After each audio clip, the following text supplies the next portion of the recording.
to our session today. We're joined by a panel of experts who are going to be discussing promoting supplier diversity.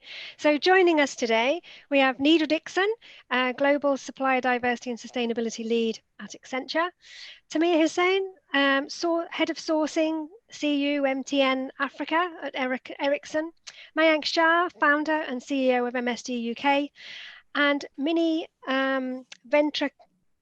Venkatachalam, I'm very sorry, Minnie, from We Connect International. I did practice that as well. Apologies, Minnie. Welcome everybody today, and thank you for joining us on this session. Hopefully we'll have a really rich discussion here. So I wanted to start off by talking about some of the value that utilising small and diverse suppliers can unlock in businesses. And can you share some examples of the benefits that you've seen by using smaller suppliers? Who'd like to pick that one up first? I can start. Yeah, Tamir. Okay, thank you. And actually, by using more in regard of SMEs supplier, it gives us maybe wider variety in the supplier market. So it potentially enhancing the competition. As we are talking about competition, for sure it provides competitive pricing. More or less, SMEs, they usually have lower overhead costs, and as well, it's a great. They provide greater responsiveness and flexibility. Always having direct access to the C-level, to the owner of the company, they are more responsive in comparison to the corporate or bigger, larger suppliers, where we go through the bureaucratic or maybe level of access and so on. Willingness to produce smaller orders or customized orders to us, which is a very good benefit to us as well, and higher commitment and level of service. I can go forever, but I will leave it to someone. Nidra. Yes. Hi, everyone. I definitely think that is the right point when you talk about the competitive bidding. But I think you also get innovation. It's really key when you see some of the smaller businesses, they really have great innovation and they're able to do a turnaround time faster. So sometimes you do see the larger corporations, we have to go and gather so many different people. Whereas when you leverage a small, diverse business, they're more nimble and able to speed up and ramp up faster in some cases. I think that more than ever recently, that need to be agile and adapt, I think, is more important than ever, really. That's what we're looking for in supply chains. Mayank, have you got anything to add to that? I think the one thing I would add, and this is from experience, we all know this year has been extremely challenging. And when the world was hit with the pandemic, one of the biggest things that happened was the supply chains were disrupted, and that's where small businesses were able to roll their sleeves and come with solutions. And a good example, we have a great example of immediately we set up a COVID-19 marketplace on our website, online portal, where we had all the suppliers that were offering essential goods and services like PPE and etc. And that portal has generated millions of dollars of business for minority businesses. That actually has helped them retain their staff, retain their business, but also help so many corporations in our network to get that essential services and goods and services that were disrupted because they were relying on international supply chains. So I think that's another good example of how small businesses can actually bring that agility and provide quick solutions. Yeah. Minnie. I think the disadvantage of going last is that everybody else has said everything I wanted to say. But, the feedback I get with the women-owned businesses we work with in the region is that they're effective, they're agile, they do the work in half the time, they code competitively. And especially, like Mayank said, during this time of extreme challenge, small and medium enterprises have really stepped up. They've pivoted their offerings, and they have really stepped up to fill that gap to help supply chains just be more resilient. So an example would be a logistics company in India that went out of its way to actually, they've usually they only do international shipping, but in this case, they created a product where they were helping corporations, ship the computers of employees to their homes across the different, segments of where you can travel the borders, you can't travel here, helping them navigate that, ship all of their products to them, making sure that the employees are fully set up in their homes to be able to work effectively. And this is just one example of how women-owned businesses immediately pivoted to help other organizations. I guess it's easier to communicate with smaller business. There's not so many different channels and things to go through, so you can unlock that agility that way too. Now, I think lots more people will be looking to use smaller or local suppliers in a post-COVID world, and I think there's a definite appetite for it. But I think there's an ongoing challenge of where do you find them? Have you got any advice for people? Where could they go to find them? Nidra, do you want to go first? I would even say Mayank on here with MSD UK. I think it's many different avenues and where you can find these amazing diverse suppliers. And I think the first place to look are like the We Connect International and MSD UK and all of the other nonprofit organizations. But I think what both We Connect and MSD UK have done very well is that they listen to what their corporates want. And they go out in other different avenues, whether it's the university or looking at where there are startups and entrepreneurs, that we can leverage that. But also the great thing about the supplier diversity space is that corporates share suppliers. So it's real important, even if it's a competitor or a client, we all have the same common denominator where we want to see the small and diverse suppliers grow. So I think it is so important that we all share our own network especially when we find those amazing suppliers. I've even shared some with my competitors at EY because they've just been amazing businesses. And it's something that I know they can benefit. And again, it's to help that business grow. And Tamia, how have you collaborated within your sector, or how have you reached out and found these smaller suppliers to work with? Yeah, actually, I believe it depends on country. In some countries, maybe there are some specific NGOs in regard of the government itself who can we rely on, and we get the required data per sector. I believe as well, maybe the biggest thing that we rely on as well is the ICT. Now in the ICTs that we are trying to leverage on this. Sometimes as well, if we cannot find them, we try to publish what we are doing in regard maybe of how we can segment the business in regard of some small RFPs or so. So we can publish it into our website or other related websites as well, so they can approach us in return and so on. Sometimes as well, it's suppliers or our networks within procurement as well, that we can reach in order to get word of mouth and so on, to get more data in regard of these, because as said as well, in some countries as well, this part maybe in some KPIs which might be related to the government and the customers as well. So it's more depending on countries and so on. But ICT made it very easy to approach any type of suppliers. And Mayank and Minnie, I mean, your organisations are geared up to do this. So how can businesses engage with you guys? Mayank, do you want to go first and to reach out to these small businesses?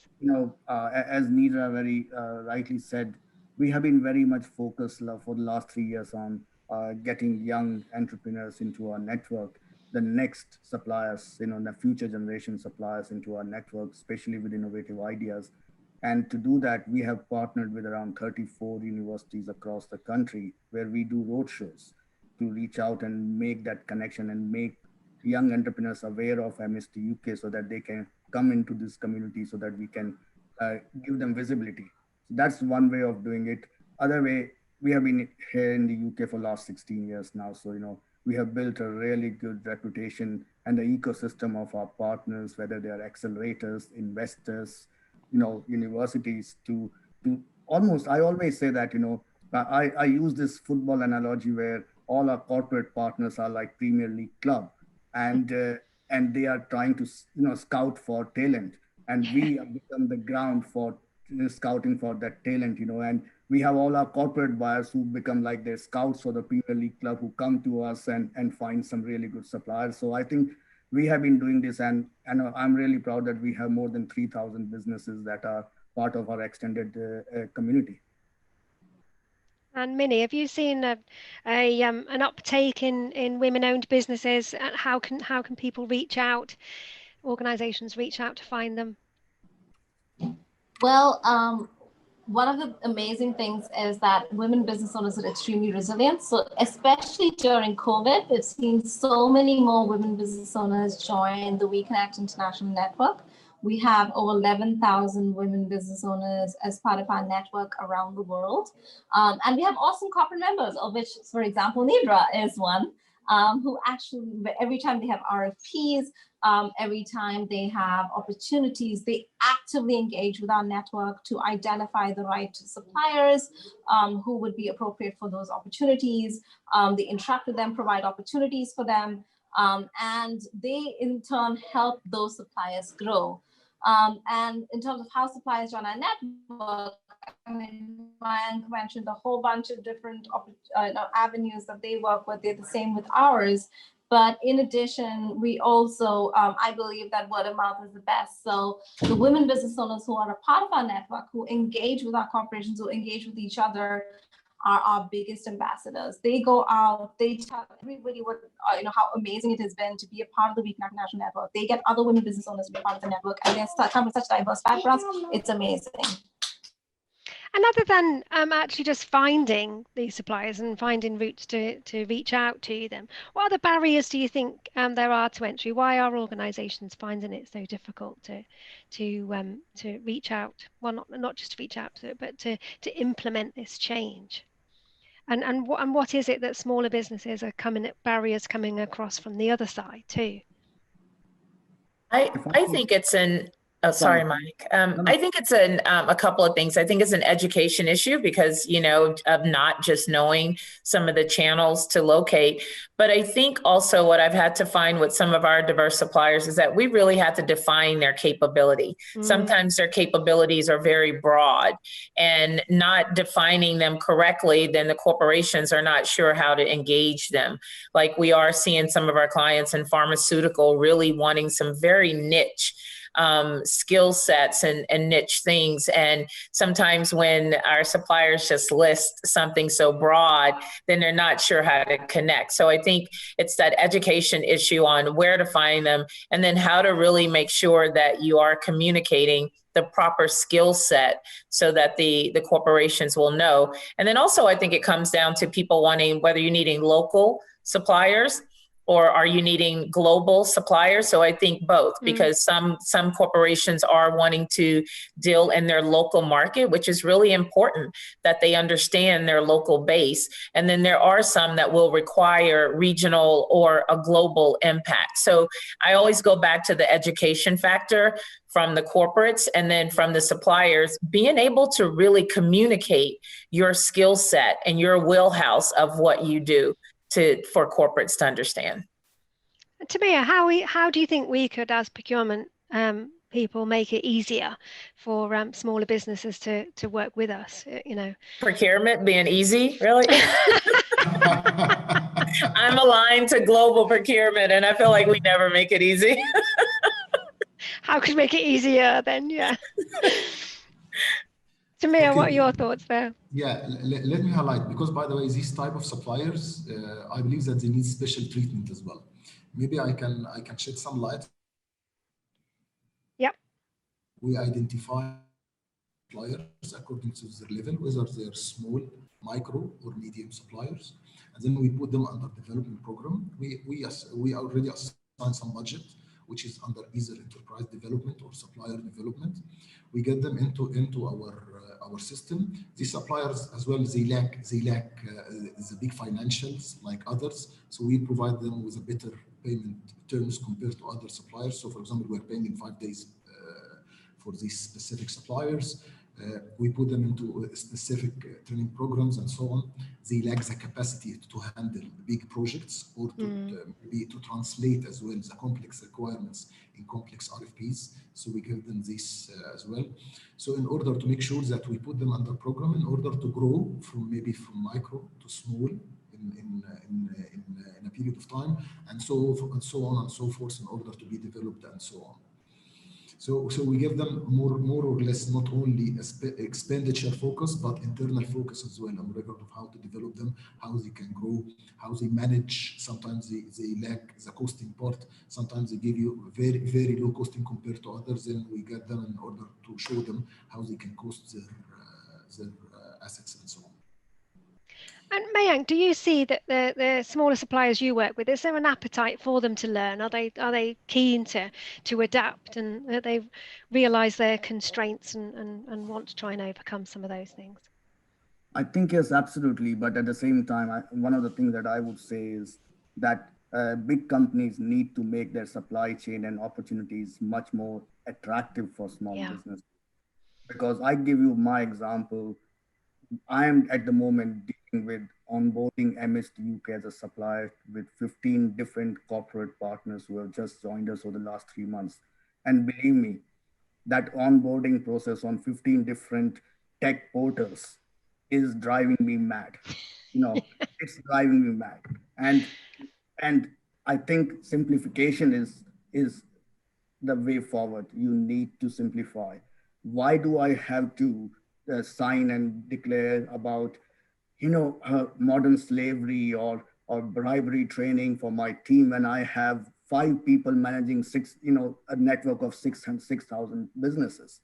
There needs to be some realistic assumptions about how to make it, procurement process simple for onboarding suppliers, because that is making procurement and doing business with large corporations very unattractive. Yeah. And I think large organizations need to think about that. Secondly, I think education, education, internal education, both to your budget holders and tier 1 suppliers, is very important. Because what we see is that there are assumptions that are already made when people think about dealing with small businesses or diverse businesses, that they can't be in this area, that they are not capable.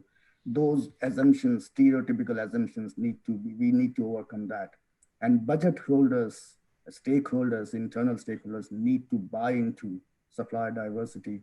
Otherwise, the barrier comes and the gate closes after the category buyer. When a supplier meets a category buyer, after that, the door shuts down. And most of the time they hear, oh, we have decided to go with the incumbent because that was the internal decision. We need to overcome those kind of challenges to make sure that it's attractive to both sides. Yes, absolutely. Minnie, do you see that with your members? They're coming across this one-size-fits-all type process that procurement are putting in place, and that's one of their challenges. Oh, you're on mute, Minnie. Absolutely. Literally trying to form this session. Oh, we might have lost your sound, Can you Minnie. hear me now? Bit better, yes. Carry on. All right. No, we've lost you, Minnie. I'm sorry. We'll try and get you back in a sec when you've sorted your sound out. Don't worry, we'll come back to you. Okay, so I mean, so it sounds like there's quite a bit of investment really that's needed from procurement organisations if they want to undertake this this venture and reach out to more smaller suppliers. So I mean, building that business case for change, and Mayank, you said it needs to really come from the top there. How difficult is that was it in your organisations to get those projects underway? Did you have backing from the top? And what advice would you give for organisations looking to do this? Nidra, do you want to start off with that? Yes, absolutely. We have it started all the way from our CEO, our global CEO, Julie Sweet, who it starts all the way down. And I report into our Chief Procurement Officer, Kai Noasel. And it is definitely coming from the top, but it's more than just having them put out a statement. We ran an internal campaign and we called it greater than a checkbox. And so to that earlier point, we wanted to make sure someone wasn't just saying, oh yeah, I have a diverse supplier, I'm good. We wanted them to really understand the value that was there. So what helped our business case was that we made sure that every time there was a great success story, that we were sharing that out so that everyone could envision how they can leverage that diverse supplier into their project, into our supply chain. So definitely having that support from the top down is the first start. But then it's also really sharing those successes to continue to get budget to grow this, because our program is in 18 countries and steady growing. And as we have our mentoring program, DSDP, which is Diverse Supplier Development program, we make sure that our very senior stakeholders are mentors in the program, so they get firsthand to actually see what the diverse supplier is bringing to the table, whether that's the innovation, whether it's their networking, because a lot of diverse suppliers have great relationships with other corporates. So we let them see the value that it's being there right at hand. In fact, we co-created with one of our Black-owned businesses in South Africa in our mentoring program to develop our global mentoring tool that's digital. And that's how we run our program. So we come together to show them that if they're small, you can co-innovate with them. And then once we have those success stories, we share it to the masses. And then everyone understands, oh, okay, now I understand how to apply it to my work. Great stuff. And Tamia, what would your advice be? How do you build that case for change? Yeah, actually, this has a couple of benefits, not only for, we are talking now about competitiveness and so on, but it's not only about this. It's about as well, part of this is for the society as well, because for SMEs, they account for big number of maybe GDP for each country and so on. So by having this, so we are developing as well this in order to grow for next milestones and so on. So it's about the business case that we show the return on investment when we do this, how it happens and so on. There is another thing as well, which is this is becoming now like a trend or maybe a requirement in some countries or maybe as well in some industries as well. So by having this gets us even more business, because this is becoming as well requirements from our customers as well. We have been talking about ethics, compliance and so on, but supplier diversity as well, it's becoming a requirement. It's mandatory, maybe requirement in some countries. It's in others, it's a requirement from customers as well, like sustainability and so on. So it's getting more business in regard of this. So it's just to showing as well the return on investment, what we will be investing, what is the returns that will come. No need only to be monetary value, but it can be as well some other values as well that we can show or share or grow our shares as well. Yeah, Minnie, I'm going to come to you. Let's see if your sound is working fine. Can we hear you? Is that better? Yes, that's perfect. Brilliant. So good to have you back. No problem. It's the joys of Zoom, isn't it? And I was going to ask you really, there seems to be a resurgence of sustainability and a real appetite for procurement people to want to kind of build back a better, stronger supply chain in a post-COVID world. Are you seeing that this trend is increasing and there's more appetite for people to reach out to smaller suppliers? Definitely. So the buy local movements have definitely helped this in different countries that we work in. In addition, sustainability in itself and the fact that working with diverse suppliers, smaller suppliers, women-owned suppliers is linked to achieving the sustainable development goals can show those direct impact is something that is really driving more corporations to start looking more into this, especially in the Asia Pacific region, where supplier diversity is not as well known a concept. Yeah, brilliant. Okay, great. Right, we're going to go to some questions. We've had some questions from the audience. So I'm going to start with this one. So small suppliers in most instances are not able to meet due diligence processes. So we touched on this briefly. Procurement people perhaps setting the bar a bit too high and having this one-size-fits-all approach. Tamia and Nidra, have you adapted some of your processes, internal processes, to make this process a bit more slick or easier for smaller suppliers? Sure. Yeah. Oh, go ahead, Tamir. Ladies first. Go ahead. Oh, thank you. So we have, but is there a long way to go? Absolutely. Yeah. For our process, in order to be like what we consider our preferred supplier, was absolutely too much. As we, as a procurement organization, we sat down, but we didn't think about it until after we saw some of our smaller suppliers opting out not to apply in our RFP. So it made us go back to look at why were they not coming in, and it was just a process that was just so long. And so it is something that we've decided to do, but I'm being completely transparent. When we first did it, we were just like, here's a big RFP, everybody should apply for it. And then when they weren't, we had to go back and understand some of the things that we've done. And as Tamir mentioned earlier, we definitely have better payment terms for our suppliers, but we're now looking at that RFP process, as Maya just shed light on it. So I have to say, from our standpoint, it's a work in progress, but we have started doing smaller ones for to tailor that so that we can get our small, medium businesses engaged. Yeah, Tamir?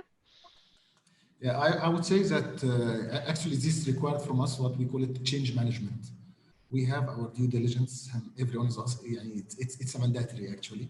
So we try to set as much as we can on how we can simplify it on maybe a few on an agreed period in order to meet this due diligence and so on. So this required lots of change management internally as well, not only from procurement side, but as well from stakeholders who are interacting with supplier side as well, in regard of technical training, health and safety requirement, compliance requirements, and so on. So for example, just to give some examples, it took, for example, maybe from 3 to 4 months in order to onboard around 4 suppliers to make sure that they are fully onboarded and so on, with daily meetings from team members, related team members, and so on, to make sure that they cover this. It was in the beginning, it was like they called it internally like a babysitting, but I don't want to call it like this as well. But this is what we found out, that we are changing internally in order to meet the demand of working with such type of suppliers. And then at the end, by the way, and maybe I say that there are some investments, not only monetary but efforts, man hours, and so on in this regard of suppliers, but the return on regard of loyalty as well, and maybe the effectiveness on doing business is really high afterwards by having this return and so on. Great, thank you for that. And another quick question through. So smaller suppliers are frequently challenged in meeting the scale of large customers' needs, and I guess that is one of the problems, is whether they can manage the scale in terms of capability and capacity. Do we need to do more so we can easily see the scale capabilities up front? Or indeed, could we work with those suppliers more to help them to scale up? Is that perhaps the approach we should be taking?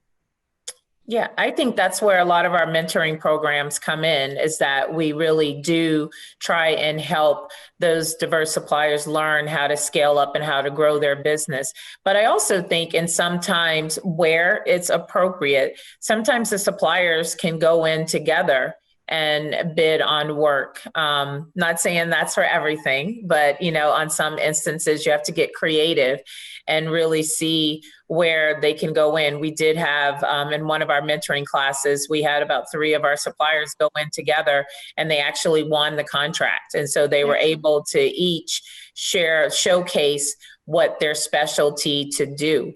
And I know that doesn't work in every case, and that might have been a rare one, but I do think that could be a possibility. But I think a lot of corporations are really trying to have mentoring programs to where we can help those businesses grow and scale to capacity.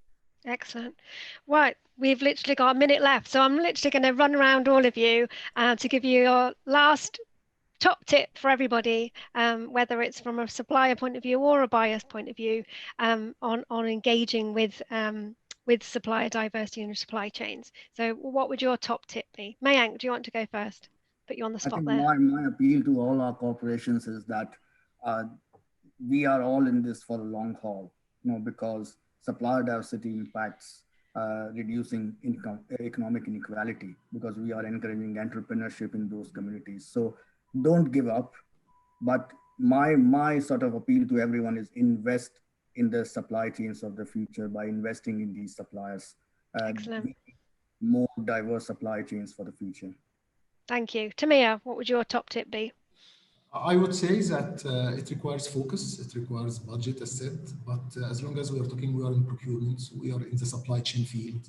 Let's encourage our all supply chains to follow the same. Let's encourage our suppliers as well to follow the same, to hire these, maybe in some big complex projects, to hire these SMEs as well. So we move it forward. Minnie? I would say supplier diversity is a business decision. And so it is something that you should invest in because, you know, as Ryan said, investing in these suppliers only means that you can find the best supplier for your needs, the most innovative, the most creative, and the person who is going to benefit you in the long run. And Nidra? I would just say the importance of collaboration between corporates, NGOs, and diverse suppliers is very important for us all moving this agenda forward. And so I just really believe in collaboration and co-innovation. I think we can all do it together. Excellent top tip. Thank you all so much. That was a really great discussion. If we didn't get round to all of the questions today, then please go over to the chat and hopefully we can get some of those answered there. So we're going to take a quick break now and then your next session is coming up at 2:10. Okay, thank you very much, everybody.